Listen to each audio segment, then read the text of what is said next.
اشرح لي صدري ويسر لي امري wahlul 'uqdatam min lisani yafqahu qawli. Pertama, seperti biasa dan sudah biasa, marilah kita panjatkan puja dan puji syukur kehadirat Rabbi, karena berkat beliau pada kesempatan kali ini kita dapat bermuajah kembali dalam rangka kegiatan lanjutan kita, yakni presentasi atau diskusi.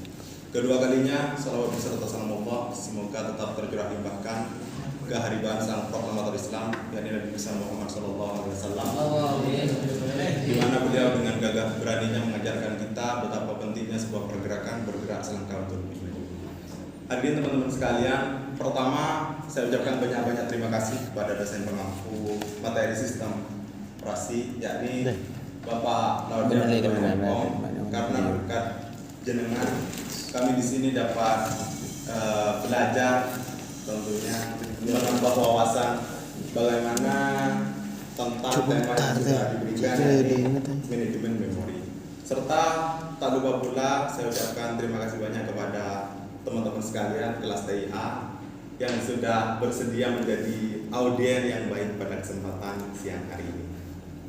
Baik, langsung saja pada kesempatan kali ini saya Hoirul Imam selaku moderator sekaligus penyanyi pertama pada kesempatan kali ini. Kemudian penyanyi kedua teman saya, yakni Mas Fadlur Rahman, dan penyanyi ketiga adalah Ahmad Fawaid. Jadi seperti yang sudah kita ketahui bersama terkait dengan sistem operasi, di mana sistem operasi ini adalah perangkat lunak sistem yang bertugas untuk melakukan kontrol dan manajemen perangkat keras serta operasi-operasi dasar sistem, di mana kemarin juga sempat diuteskan terkait dengan macam-macam sistem operasi. Jadi saya tidak perlu menjelaskan secara panjang lebar terkait dengan hal tersebut. Namun tentunya pada kesempatan kali ini yang akan kami bahas secara tuntas, yakni terkait dengan manajemen memori. Dan yang pertama yang harus kita ketahui sebelum kita beranjak lebih jauh ialah terkait dengan konsep dasar memori itu sendiri. Jadi yang harus kita ketahui itu ada 3 hal pada kesempatan kali ini terkait dengan konsep. Yang pertama adalah memori, kemudian yang kedua adalah manajemen memori, yang ketiga adalah memory manager. Kita bahas satu-satu. Yang pertama adalah memori. Jadi memori itu adalah pusat beroperasi pada sistem komputer modern yang berfungsi sebagai tempat penyimpanan informasi yang harus diatur dan dijaga sebaik-baiknya.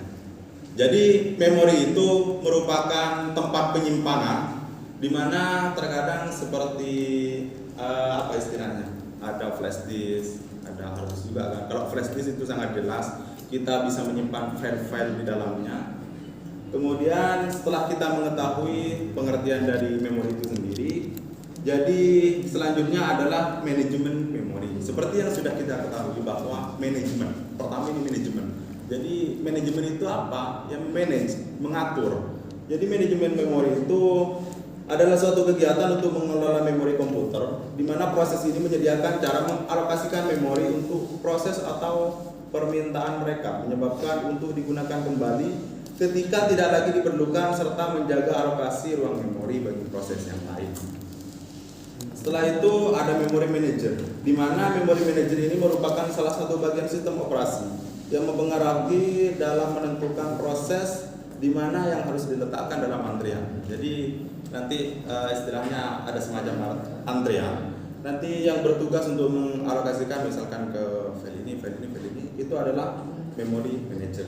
Itu terkait dengan konsep dasar memori. Selanjutnya kita bahas jenis-jenis memori. Jenis-jenis memori ini yang kami tulis di sini ada 11. Yang pertama ada register prosesor, ada juga RAM, kemudian cache memory, ada DRAM, kemudian perangkat penyimpanan berbasis disk magnetis, perangkat penyimpanan berbasis disk optik, memori yang hanya dapat dibaca atau ROM, kemudian flash memory, pancet, ada CD, dan terakhir ada DVD. Di mana ke-11 tersebut merupakan jenis-jenis memori secara garis besar. Dan setelah kita mengetahui jenis-jenis tersebut, maka ada alamat memori, di mana alamat memori ini memiliki beberapa karakteristik. Di antaranya adalah alamat memori ini bersifat mutlak.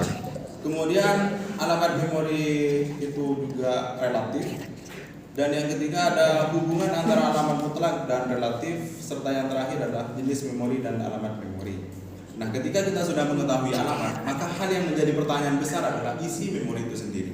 Di mana isi memori itu juga memuat beberapa hal, diantaranya ada sistem bahasa penata olahan, ada juga sistem utilitas, ada inti sistem operasi, mengendali alat, dan juga file yang pemakai. Nah, ketika kita sudah mengetahui isi memori, maka selanjutnya kita akan belajar terkait dengan fungsi dari manajemen memori itu sendiri. Di mana fungsinya ada yang pertama mengelola informasi yang dipakai dan tidak dipakai. Kemudian yang kedua adalah mengalokasikan memori ke proses yang memerlukan. Jadi kalau misalkan dikira tidak diperlukan, maka manajemen memori itu tidak akan mengarahkan ke bagian-bagian tersebut. Yang ketiga adalah mendialogasikan memori dari proses telah selesai. Yang terakhir ada mengelola sweeping dan paging antara memori utama dan disk. Sistem operasi itu memberikan tanggapan terhadap manajemen memori utama untuk aktivitas sebagai berikut. Jadi sistem operasi ini juga memberikan tanggapan, akan tetapi hanya ke beberapa aktivitas. Di antaranya ada menjaga dan memelihara bagian-bagian memori yang sedang digunakan dan dari yang menggunakan. Yang kedua ada memutuskan proses-proses mana saja yang harus diambil ke memori jika masih ada ruang di memori. Yang ketiga ada mengalokasikan dan mendelokasikan ruang memori yang diperlukan. Gitu. Setelah itu ada tujuan dari manajemen memori, di mana tujuan itu yang pertama adalah meningkatkan utilitas dari Central Processor Unit atau CPU. Yang kedua ada data dan instruksi dapat diakses lebih cepat oleh CPU. Yang terakhir ada memori mempunyai kapasitas yang terbatas sehingga harus efisien dalam penggunaan kapasitas memori tersebut. Demikian yang dapat saya sampaikan, selebihnya akan dijelaskan oleh teman-teman saya. Misalkan ada pertanyaan nanti bisa diajukan di sesi berikutnya. Terima kasih. Selanjutnya kepada Mas Walil saya persilakan. Terima kasih kepada penyaji pertama. Di sini pada poin berikutnya yaitu jenis-jenis manajemen memori. Jenis-jenis manajemen memori ada dua, yaitu manajemen memori untuk monoprogramming, dan kedua ada manajemen memori untuk multiprogramming. Yang pertama, manajemen memori untuk monoprogramming yaitu bila program komputer yang dijalankan hanya satu jenis selama proses berlangsung, maka dikatakan mode kerja komputer itu adalah monoprogramming. Selama komputer itu bekerja, maka memori RAM seluruhnya dikuasai oleh program tersebut. Jadi RAM tidak dapat dimasuki oleh program lain. Model serupa ini ditemui pada komputer berbasis DOS. Dan penempatan program di memori diatur sedemikian rupa sehingga BIOS selalu di ROM, sistem operasi di RAM bawah, program aplikasi di RAM tengah, dan data sementara di RAM atas. Yang kedua, manajemen memori untuk multiprogramming. Untuk sistem komputer yang berukuran besar, bukan small komputer, membutuhkan pengaturan memori karena dalam multiprogramming akan melibatkan banyak pemakaian secara simultan sehingga di memori akan terdapat lebih dari satu proses bersamaan. Oleh karena itu dibutuhkan sistem operasi yang mampu mendukung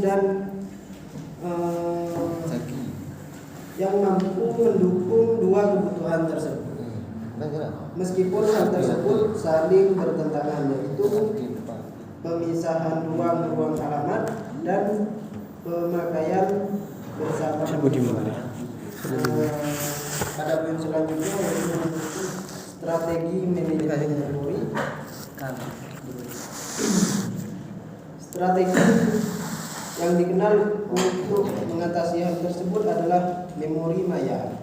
Memori maya menyebabkan sistem seolah-olah memiliki banyak memori dibandingkan dengan keadaan memori fisik yang sebenarnya. Memori maya tidak saja memberikan peningkatan komputasi, akan tetapi memori maya juga memiliki beberapa keuntungan seperti large address space, proteksi, memory mapping, file physical memory allocation, shared virtual memory. Dan yang selanjutnya, ruang alamat logika dan fisik. Alamat logika adalah alamat yang dibentuk di CPU, disebut juga alamat virtual. Alamat fisik adalah alamat yang terlihat oleh memori. Untuk mengubah dari alamat logika ke alamat fisik diperlukan suatu perangkat keras yang bernama MMU atau Memory Management Unit. Pengubahan dari alamat logika ke alamat fisik adalah pusat dari manajemen memori. Alamat yang dibangkitkan oleh CPU disebut alamat logika atau logical address, di mana alamat terlihat sebagai uni memori yang disebut alamat fisik. Dan tujuan utama manajemen memori adalah konsep meletakkan ruang alamat logika ke ruang alamat fisik. Mungkin hanya itu yang saya sampaikan. Selanjutnya akan disampaikan oleh penyaji berikut. Terima kasih.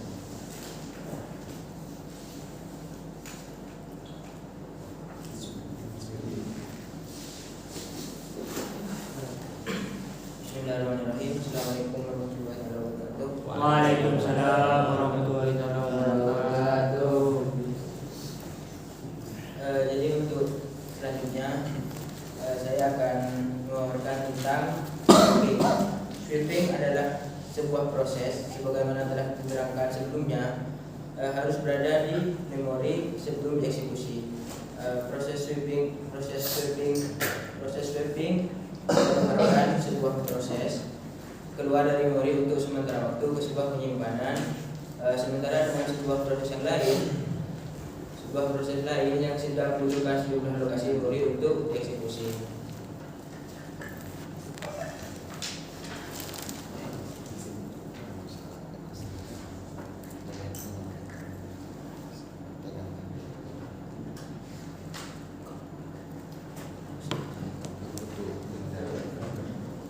Ada beberapa manajemen memori berdasarkan keberadaan sweeping atau pegging. Yang pertama yaitu manajemen tanpa sweeping atau pegging. Yang kedua manajemen dengan sweeping atau pegging. Memori tanpa sweeping atau pegging merupakan manajemen memori tanpa pemindahan citra proses antara memori utama dan disk selama eksekusi. Memori manajemen ini terdiri dari monoprogramming. Ciri-cirinya ada 4. Yang pertama, hanya satu proses pada suatu saat, dan yang kedua, hanya satu proses menggunakan semua memori. Untuk yang poin ketiga, memuatkan program ke seluruh memori dari disk atau tab. Dan yang keempat, program mengambil kendali seluruh mesin. Dan untuk yang selanjutnya adalah strategi atau algoritma alokasi memori. Dalam hal ini ada beberapa poin. Yang pertama yaitu first fit algorithm, yaitu di mana memori manager men-scan disk untuk menemukan file yang cukup untuk menampung proses yang baru. Dan yang kedua yaitu next fit algorithm, yaitu sama dengan first fit, tetapi pencarian hole dimulai dari hole yang ditemuinya dari scan sebelumnya. Dan untuk selanjutnya yaitu best fit algorithm, dicari hole yang akan menghasilkan sisa paling sedikit setelah dimasuki proses.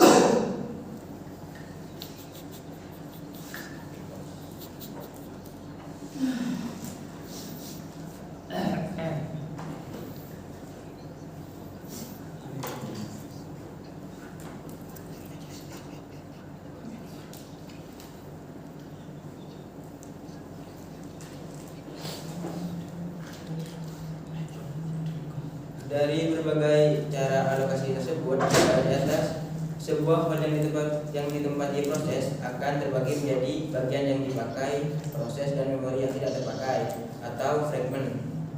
Timbulnya memori yang tidak terpakai disebut fragmentasi, dan ada dua macam fragment. Yang pertama ada internal dan yang kedua eksternal. Dan mungkin hanya ini yang dapat saya sampaikan, kurang lebihnya saya mohon maaf. Assalamualaikum warahmatullahi wabarakatuh. Waalaikumsalam warahmatullahi wabarakatuh. Baik, saya ucapkan terima kasih kepada para penyaji yang sudah menjelaskan terkait dengan beberapa hal. Namun tentunya untuk mengapresiasi bisalah kasih oplos sedikit. Ya, jadi kan karena kasih oplos, kami yang di depan bisa semangat dan yang di belakang insya Allah tidak akan ngantuk. Setelah dari beberapa penjelasan yang sudah kami jelaskan secara garis besar, namun insya Allah cukup mewakili, dan tentunya tidak bisa dipungkiri bahwa tiada gading yang tak retak. Mungkin dari teman-teman sekalian ada beberapa hal yang tidak penting untuk disampaikan, ataupun ada beberapa hal yang masih mengganjal dan perlu ditanyakan. Saya buka satu termen dengan 3 pertanyaan saja. Silakan, saya selanjutnya akan serahkan ke forum.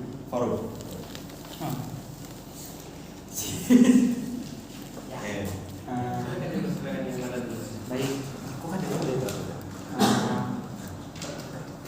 Gini, saya ingin pertanyaannya baru di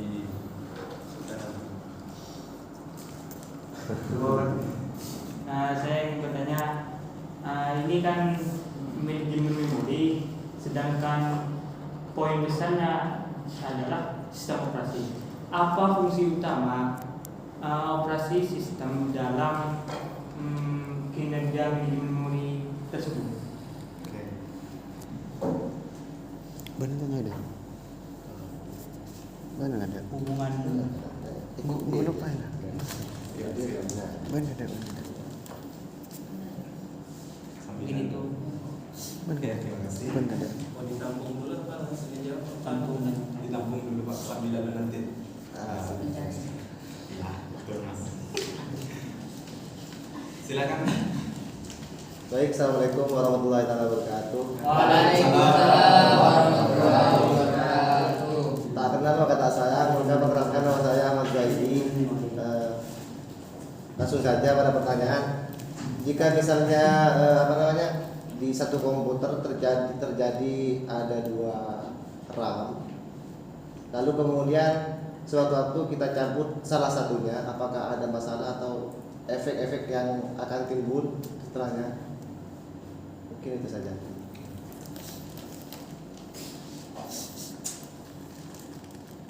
Mas Robert, tadi kan tantangan.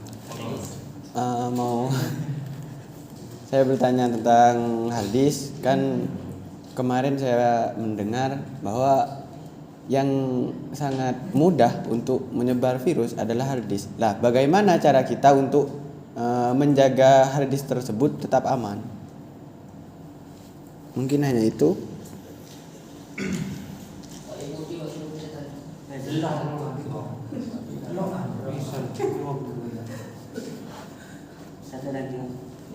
Sudah dapat. Dijawab aja dulu.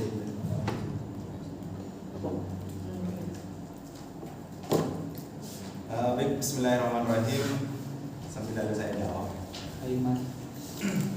Jadi pertanyaan siapa dulu? Ahmad Ramdan. Nanti bergilir langsung ke Ahmad Ramdan. Siap. Jadi begini Mas, terkait dengan sistem operasi, seperti yang sudah kita ketahui bersama bahwa sistem operasi ini disebutkan dulu pertanyaannya apa, itu saya akan untuk ini pertanyaan ini tadi itu kita jawabannya siapa jadi pertanyaan saudara siapa biar yang lain ini yang mengaku ini tahu dan jadi pertanyaan pertama dari Mas Ramdan, di mana pertanyaannya adalah apa fungsi utama dari operation system atau OS dalam manajemen memori, seperti itu Pak. Jadi seperti yang sudah kita ketahui bersama bahwa sistem operasi ini adalah perangkat lunak sistem yang bertugas untuk melakukan kontrol dan manajemen perangkat keras serta operasi-operasi dasar sistem. Kemudian, sedangkan untuk manajemen memori itu sendiri adalah kegiatan untuk mengelola memori komputer, di mana proses ini menyediakan cara mengalokasikan memori untuk proses atas permintaan mereka. Jadi tentunya kedua hal ini sangat berkaitan, di mana apabila kedua hal ini dipisahkan antara operation system dan manajemen memori, maka kinerja dari komputer itu tidak akan maksimal. Seperti itu kaitannya. Secara garis. Apakah sudah dipahami mungkin atau masih ada? Bagaimana Mas? Kira-kira menurut sampean, semoga bisa dipahami. Maaf sebelumnya saya tanya sedikit. Pertanyaan saya lebih menuju fungsi memori dalam sistem operasi, hubungan antara sistem operasi dengan memori, manajemen memori itu sendiri, bukan fungsi dari satu-satunya. Nah, dipahami dulu pertanyaannya. Didiskusikan apakah sudah sesuai. Mungkin dari teman kelompokmu ada yang masih punya jawaban lain atau tanggapan lain. Siap. Jadi pertanyaannya dia itu ingin bertanya kenapa, apa sih hubungannya ketika di dalam komputer ini manajemen memori sama sistem operasi yang ada di komputernya. Kira-kira bagaimana hubungannya di mana? Dicari dari beberapa referensi secara singkat. Tentunya di sini kami mendapatkan ilham bahwa nanti itu menjaga track dari memori yang sedang digunakan dan siapa yang menggunakannya. Jadi track itu dijaga. Track apa ya? Track kuning. Track Track itu kan jalurnya, jalur memori yang ada di dalam komputer itu diatur. Jadi ketika pertama kali dijalankan si komputer ini, apa sih instruksi yang pertama kali dijalankan? Kan dia akan lihat kan memori. Itu yang alokasikan itu lihat tadi si manajemen itu memori. Nah, dibacalah instruksi pertama apa yang harus dilakukan. Instruksi selanjutnya apa? Nah, ini yang kosong. Nanti selanjutnya kalau sudah masuk, nah kayak tadi itu ketika sudah ada memori yang kosong, maka yang kosong itu akan dihapus lagi, diisi lagi sama perintah yang baru. Nah itulah gunanya si alamat memori tadi, supaya instruksi yang masuk ini apa sih? Jadi semua perintah yang ada itu sudah ada yang namanya tadi alamat memori itu. Jadi diarahkan si user ini klik ini, alamat memorinya ini, dia nyarinya ini. Nah ditelusuri lah. Begitu. Mungkin. Atau ada tambahan lagi dari kelompok? Ayo, anggota kelompok yang lain gimana? Dibantu kalian diskusi Pak, kalian sama gimana? Sudah sesuai ini? Pertanyaannya ini, jawabannya ini. Apa mungkin kalian setuju apa gimana? Setuju Pak, karena sangat wajib. Bukan kalian yang diskusi. Nah, kalau sudah kalian kembalikan lagi ke si penanya, sudah sesuai atau masih ada tambahan atau yang belum dipahami, seperti itu. Jadi kalian diskusi terus biasanya supaya nanti dikembalikan lagi ke si penanya. Gimana? Sudah cukup. Paham. Alhamdulillah. Siap. Beralih pada pertanyaan kedua dari saudara Ahmad Zaidi, di mana pertanyaannya adalah, langsung dibacakan Mas Fadil. Pertanyaannya yaitu, jika satu komputer ada 2 RAM dan ketika dicabut salah satunya, maka efeknya atau efek apa yang akan terjadi pada komputer tersebut?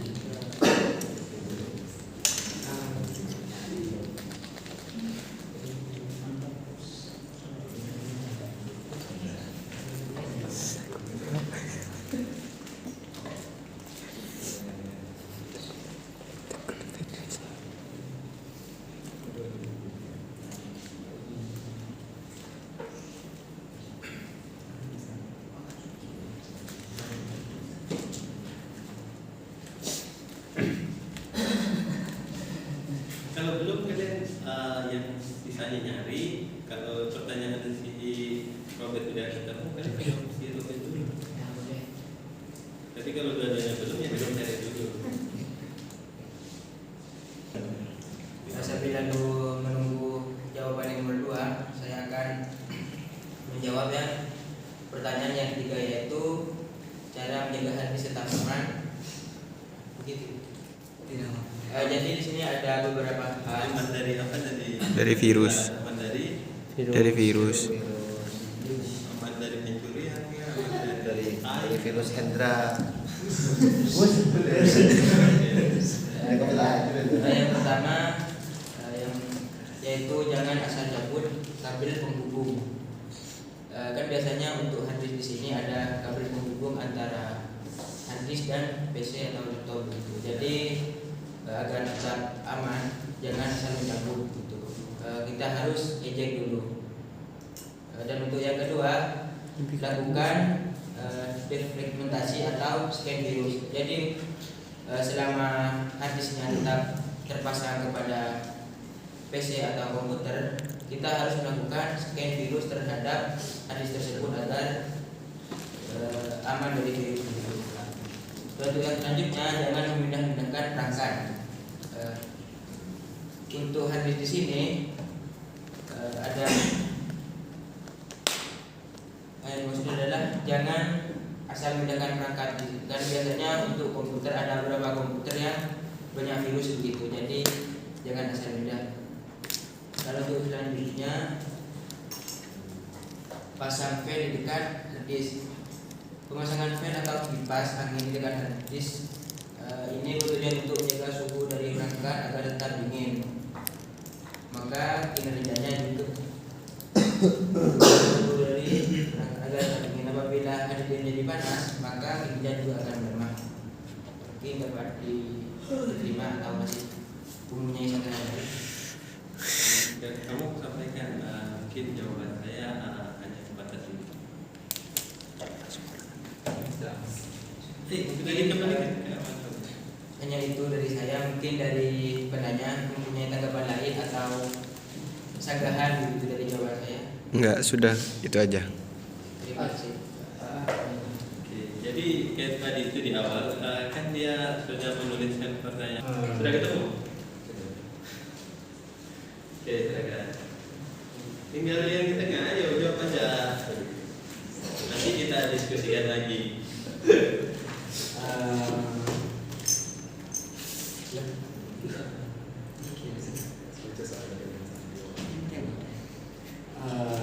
Kembali ke pertanyaan yang tadi, yaitu jika satu komputer ada 2 RAM, ketika dicabut salah satunya, maka akibatnya atau efeknya apa? Ya,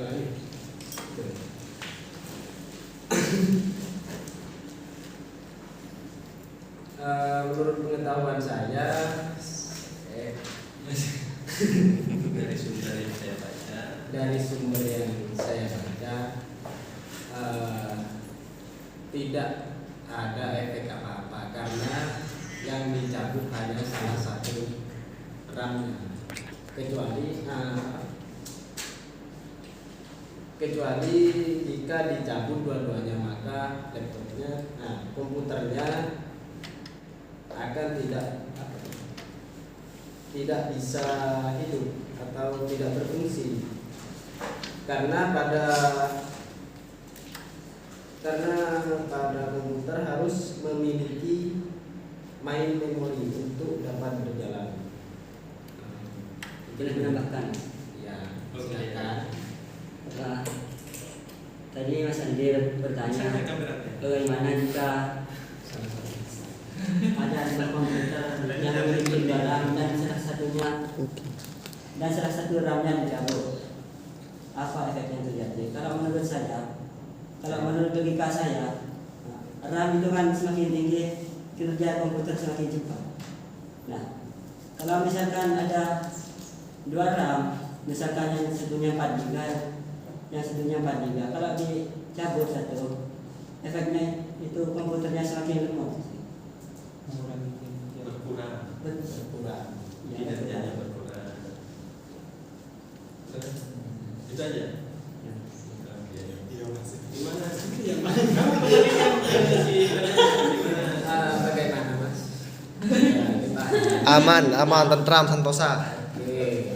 Oke, jadi pertanyaannya tadi kan harus diadu juga. Dia itu saat komputer menyala atau saat komputer tersebut mati. Ketika si RAM itu dicabut dan tidak memiliki RAM di komputernya, maka sebenarnya komputer itu kan bisa menyala. Cuman di layarnya ini nggak ada yang tampil karena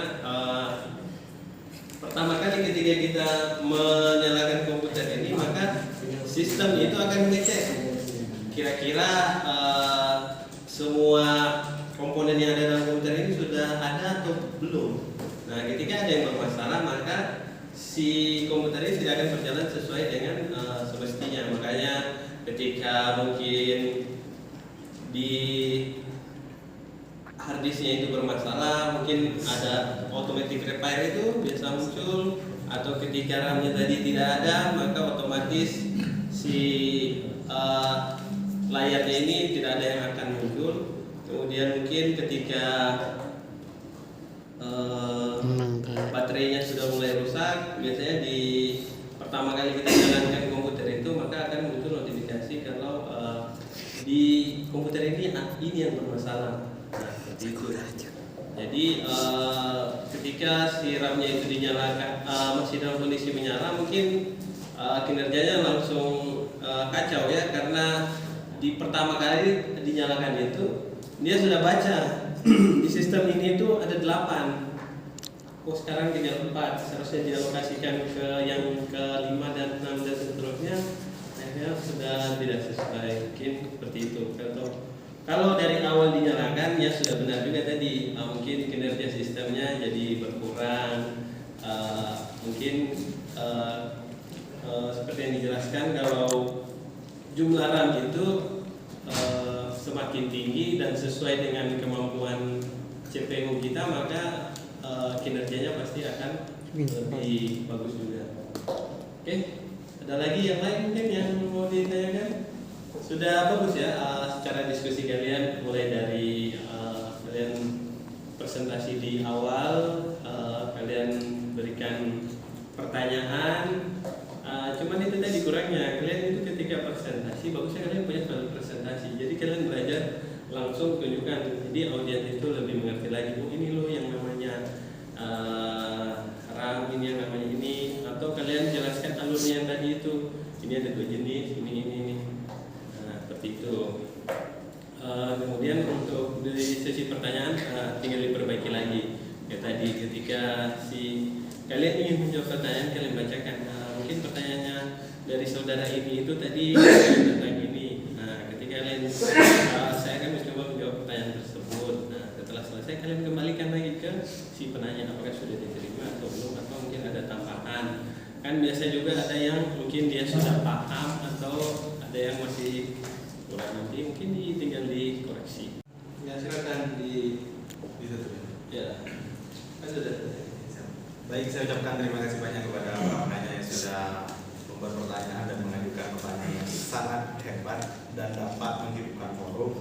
Dan tentunya saya juga ucapkan terima kasih banyak kepada dosen pengampu karena sudah meluruskan jawaban-jawaban yang mungkin agak sedikit nyeleweng dari kami. Mungkin hanya itu dari kami terkait dengan manajemen memori pada mata kuliah sistem operasi. Kurang dan lebihnya, tutur kata yang tiada sopannya, tingkah laku yang tidak pantasnya, kami mohon maaf yang tiada batasnya. Akhirul kalam, wallahul muwaffiq ila aqwamit thoriq. Wassalamualaikum warahmatullahi wabarakatuh. Waalaikumsalam warahmatullahi wabarakatuh.